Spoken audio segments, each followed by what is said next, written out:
ဒီတစ်ခါမှာတော့ကျွန်တော်တို့အားလုံးအတွက်တိတ်ကိုအရေးကြီးတဲ့ TUU ရဲ့အခြေခံအကြောင်းဆုံးအပိုင်းကိုအတူတူလေ့လာကြည့်ကြပါမယ်။ဒါကတော့ကိုယ်ဆွေးမြဲနေတဲ့အလေးကျင့်ဟောင်းတွေတွေးခေါ်ပုံဟောင်းတွေကနေရှုမြင်ပုံအသစ်စီကိုဘယ်လိုကူးပြောင်းမလဲဆိုတဲ့အကြောင်းပါပဲ။ဟုတ်ပြီဒီစိတ်ဝင်စားစရာကောင်းတဲ့ခရီးကိုအတူတူဆက်လိုက်ကြရအောင်ပါ။ဒီပုံလေးကိုကြည့်လိုက်ရင်မျက်မြင်ချောင်းရောက်တဲ့စင်ကြီးတစ်ကောင်ရဲ့ပုံမင်းလေးကိုတရိယာမိကြမှာပါ။လူတစ်ယောက်ချင်းစီကစင်ရဲ့မတူနေတဲ့အစိတ်ပိုင်းတွေကိုကင်ကြည့်ပြီးသူတို့ထင်ရာကိုပြောကြတာပေါ့။အမျိုးကိုကင်မိတဲ့သူကစင်ဆိုတာဂျိုးတစ်ချောင်းပဲလို့ပြောတယ်။ခြေထောက်ကိုကင်မိတဲ့သူကကြောက်တက်ပင်ကြီးတပင်လိုပဲလို့ပြောပြန်ရော။အားလုံးကသူတို့တဖိုင်းတစ်စတီးထားတဲ့အရာကိုအမှန်တရားအလုံးစုံလို့ထင်နေကြတာပါ။ဒါကကျွန်တော်တို့ရဲ့နေ့စဉ်ဘဝမှာရင်ဆိုင်နေရတဲ့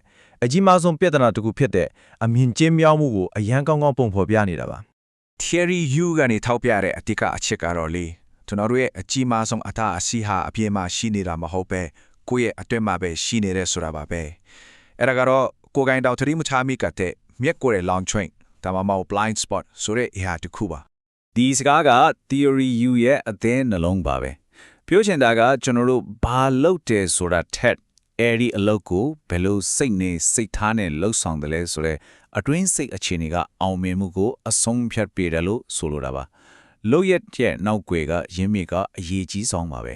ဒီတော့ blind spot ဆိုတာတခြားမဟုတ်ပါဘူးကျွန်တော်တို့ရဲ့လောက်ရက်ဒီဆုံးဖြတ်ချက်ဒီအားလုံးစတင်ဖြစ်ပေါ်လာတဲ့တွင်းစိတ်ရင်းမြစ်ပါပဲအပေါ်ယံပြဿနာတွေကိုလိုက်ပြင်မဲ့အစားအပြောင်းလဲလုပ်ချင်ဒီရင်းမြစ်ကိုတတိဖြူမိဖို့ကပထမဆုံးတော့ချက်ဖြစ်ပါတယ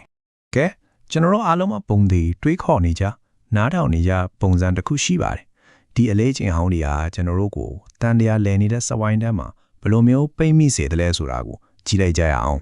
downloading ဆိုတာကတော့ကွန်ပျူတာထဲကို finding download ဆိုင်လို့ပါပဲကျွန်တော်တို့ဦးနှက်ကစွိုင်းချတာဖို့အတွက်အချက်လက်အသစ်တွေကိုလက်ခံတဲ့အခါအရင်ကတီးထားပြီးသားအယုံကြည်ထားပြီးသားຢာတွေနဲ့ကိုက်ညီမှာပဲလက်ခံပါတယ်ဒါကပုံမြန်ပြီးလွယ်လို့ပေါ့ဒါပေမဲ့အားနေစကတော့ကိုယ့်အမြင်နဲ့စမ်းကြည့်တဲ့ຢာတွေကိုအလိုလျောက်ပဲချပစ်လိုက်တာပါပဲဒီလို downloading အဆင့်မှာပဲတစ်ချိန်လုံးနေမယ်ဆိုရင်ဘာတွေထစ်လာမလဲသိရှင်းပါတယ်ကိုယုံကြည်ရကိုပဲထောက်ခံတဲ့အတန်တွေကိုပဲရွေးချတော့မယ်ပြဿနာရပေါ်ရန်လက္ခဏာတွေကိုပဲလိုက်ကူးစနေမိပြီးအရင်မျိုးကိုဘယ်တော့မှမမြင်နိုင်တော့ဘူးအဲ့ဒီခါမှာအမားဟောင်းတွေကိုပဲထက်ခါကျူလွန်နေမိပြီးတိုးတက်မှုအသစ်တွေလုံးဝမရနိုင်တော့ပါဘူး။ကောင်းပြီ။ဒီလိုပိတ်မိနေတဲ့အခြေအနေကနေဂျုံထွက်ဖို့ပထမဆုံးခြေလှမ်းကဘာဖြစ်မလဲ။အမြင်သစ်တွေအတွက်တစ်ခါကိုဘယ်လိုစပြီးဖွင့်ရမလဲဆိုတာကြည့်လိုက်ကြရအောင်ပါ။ဒီပုံတွေကအပြောင်းလဲကိုသိကောင်းကောင်းသိဖို့ဖော်ပြပါတယ်။ဘယ်ဘက်ကပုံလို့ကိုယ့်ကပါကို့မြင်ရဲ့လည်းပဲဟိုမှာပဲနေပြီးကိုကပဲအမှန်လို့ထင်နေရကနေညာဘက်ကပုံလို့စဝိုင်းရဲ့အစုံကိုရွှေ့ပြီးအပြင်ကနေရောတခြားသူတွေရှုထောင့်ကနေပါကြည့်ရှုဖို့ကြိုးစားရမှာပါဒါကနေရာရွှေ့တာမဟုတ်ပဲစိတ်နေစိတ်ထားကိုရွှေ့ကြောင်းလိုက်တာပါပဲလုံးဆောင်ရမယ့်ပထမဆုံးအချက်ကတော့ရိုးရှင်းပြီးမဲ့တိတ်ကိုခက်ခဲပါတယ်အဲ့ဒါကတော့ငါတိပြီးသားဆိုလဲစိတ်ကိုခဏဖေးဖယ်ထားဖို့ပါပဲဒီအတွေ့ကအသိပညာအသစ်တွေအမြင်သစ်တွေဝင်လာဖို့အတွက်တကားကိုလုံးဝပိတ်ထားသလိုပါပဲအဲ့ဒီတကားကိုရင်ဆုံးဖွင့်ဖို့လိုပါပဲဒီလိုစိတ်ကိုဖွင့်ထားနိုင်ဖို့လက်တွေ့ကြတဲ့နီလန်းကတော့စီရင်ချက်ချခြင်းကိုစိုင်းငတ်ခြင်းပါပဲဆိုလိုတာကကိုယ်မှရှိနေတဲ့အစွဲတဲ့ဗတ်လိုက်မှုတွေကိုမှန်တယ်မှားတယ်လို့ချက်ချင်းမဆုံးဖြတ်ပဲခဏလေးဘေးဖယ်ထားပြီးတော့ရှေ့မှာဖြစ်ပျက်နေတဲ့အခြေအနေကိုဖြစ်ပျက်နေတဲ့အတိုင်းကကြည့်ရှုလေးလာတာမျိုးဖြစ်ပါတယ်စိတ်ကိုဖွင့်ထားတယ်ဆိုတဲ့သဘောတရားကို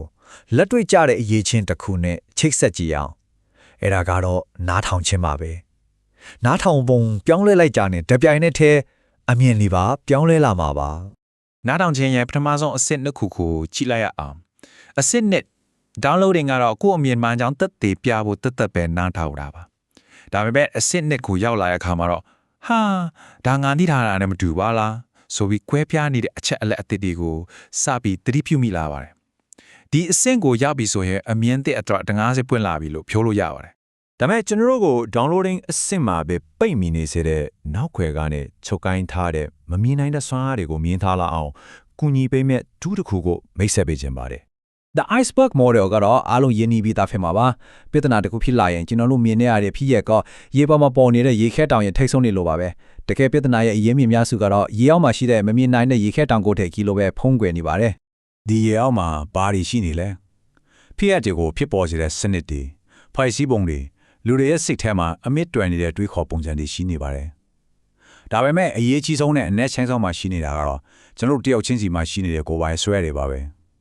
ဒီမမြင်နိုင်တဲ့အရာတွေကပဲအပေါ်ယံဖြစ်တွေကိုနောက်ွယ်ကနေထိန်းချုပ်မောင်းနေနေတာပါဒီဆွဲတွေကိုကိုယ်တိုင်မြင်အောင်လုပ်ဖို့အတွက် canvas လေ့ကျင့်ခန်းကတိတ်ကိုတုံဝင်ပါတယ် စာရွက်တစ်ရွက်ရဲ့ညာဘက်မှာကိုရင်ဆိုင်နေရတဲ့ပြဿနာကိုရေးပါပြီးရင်ဘယ်ဘက်မှာတော့ဒီပြဿနာနဲ့ပတ်သက်ပြီးငါမှာဘလို့အစွဲတွေရှိနေလဲဆိုတာကိုရိုးရိုးသားသားချရေးကြည့်ပါဒီလေ့ကျင့်ခန်းကိုအခုပဲစမ်းလို့ကြည့်လို့ရပါတယ် ဒီလိုကိုယ့်အစွဲတွေကိုကိုယ်တိုင်ချရေးလိုက်တဲ့အခါဘာဖြစ်သွားလဲဆိုတော့ဥခေါင်းခွန်ထဲမှာအကွဲချောင်းလေးတွေဖြစ်သွားတယ်လို့ပါပဲပြောရရင်ကိုယ့်ရဲ့ခေါင်းမနေတဲ့အတွေးခေါ်တွေကြားထဲမှာအချောင်းလေးတွေဖြစ်လာပြီးအဲ့ဒီအကွဲချောင်းလေးတွေကနေတဆင့်အလင်းရောင်အသက်အတွေးခေါ်သက်တွေဝင်လာဖို့လမ်းစပွင့်သွားစေပါတယ်